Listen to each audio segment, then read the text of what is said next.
अस्सलाम वालेकुम फ्रेंड्स, मैं हूं एनी, आपके अपने YouTube channel beauty tips with any में आप सबको वेलकम कहती हूं और उम्मीद करती हूं कि आप सब भी अल्लाह ताला की रहमत से सब ठीक ठाक होंगे और अपने घरों में शाद और आबाद होंगे।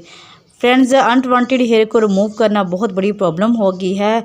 बहुत सी प्रोडक्ट को यूज़ करने के बाद भी अनवांटेड हेयर दोबारा से आ जाते हैं, लेकिन मेरी आज की इस रेमेडी को अगर प्रॉपरली यूज़ किया जाएगा तो इंशाल्लाह आपके अनवांटेड हेयर एक बार में ही बिल्कुल जड़ से ख़त्म हो जाएंगे।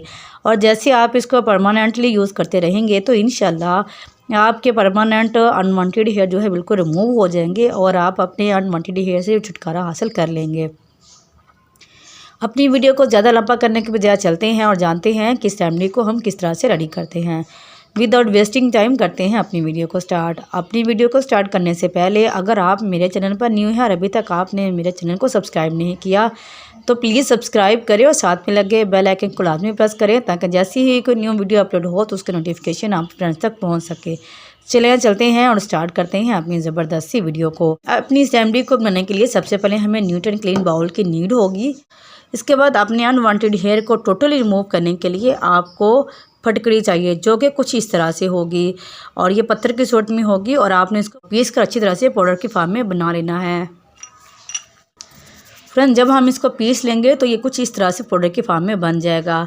ये इजीली पीस जाएगा और कोई भी बहुत ज़्यादा मेहनत करने की ज़रूरत महसूस नहीं होगी। अब इसको 1 टेबलस्पून हम अपनी इस रेमेडी को बनाने के लिए यूज़ करेंगे। 1 टेबलस्पून हमने इसमें फटकड़ी का पाउडर जो है वो ऐड किया है। इसके बाद 1 टेबलस्पून ही हमने इसमें साल्ट नमक समुद्री नमक आपने यूज़ करना है। अगर आपके पास समुद्री नमक नहीं है तो घर में यूज़ किया जाने वाला आयोडीन नमक जो आप खाने में यूज़ करते हैं वो भी यूज़ किया जा सकता है। और इसके अलावा देसी नमक जो पत्थर के तौर पर यूज़ किया जाता है उसको पीस कर भी आप इजीली यूज़ कर सकते हैं। इसके बाद जो एक बहुत ही ज़बरदस्त चीज़ हम इसमें ऐड करेंगे वो आपकी स्किन पर ग्लो भी लेकर आएगी और आपके अनवांटेड हेयर को रिमूव करने में आपकी बहुत ज़्यादा हेल्प करेगी।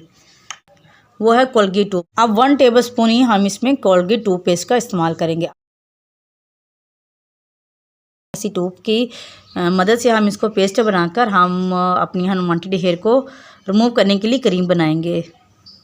एक स्पून की हेल्प से हमने इसको अच्छी तरह से आपस में मिक्स कर देना है। जितनी भी चीज़ें हमने इसमें ऐड की गई हैं, हमने एक अच्छा सा स्मूथिंग पेस्ट बनाने के लिए इसमें 1 टेबलस्पून जो है वो पानी ऐड किया है। पानी आप स्किप नहीं कर सकते, आपने इसमें पानी लाजमी ऐड करना है। ये हमने इसको अच्छी तरह से एक मिक्सर सा बना लिया है। अब इसको लगाने के हवाले से आपके साथ बात करते हैं। आप ऐसे ही पेस्ट आप लेंगे और जहाँ भी आपके अनवांटेड हेयर हैं उसको ब्रश की मदद से आपने इस तरह से लगा लेना है। इस तरह से आप लगा लेंगे, इस तरह से आपने इस तरह से इसको लगा लेना है। 15 से 25 मिनट तक आपने इसको ऐसे ही खुश्क छोड़ देना है। ऐसे 15 से 25 मिनट तक आप जहाँ भी आपके गैर ज़रूरी बाल हैं उन पर आप लगाकर 15 से 20 मिनट तक आप इसको छोड़ देंगे। ड्राई होने के साथ ही आप इसको मल कर उतार देंगे तो आपके अनवांटेड हेयर भी रिमूव हो जाएंगे। ये जो पेस्ट हमने लगाया है, जब ये अच्छी तरह से खुश्क हो जाए तो इसको इस तरह से मल कर उतार दें और इसके साथ ही जितने भी आपके अनवांटेड हेयर है वो भी अच्छी तरह से रिमूव हो जाएंगे। इंशाल्लाह इसको ट्राई करें। इसको ट्राई करने के बाद आपको रिजल्ट अच्छे आएंगे। मेरी वीडियो को लाइक करें और मेरी वीडियो को शेयर करें। इंशाल्लाह हाज़िर होंगे एक और ज़बरदस्त सी वीडियो के साथ। तब तक के लिए अल्लाह निगहबान।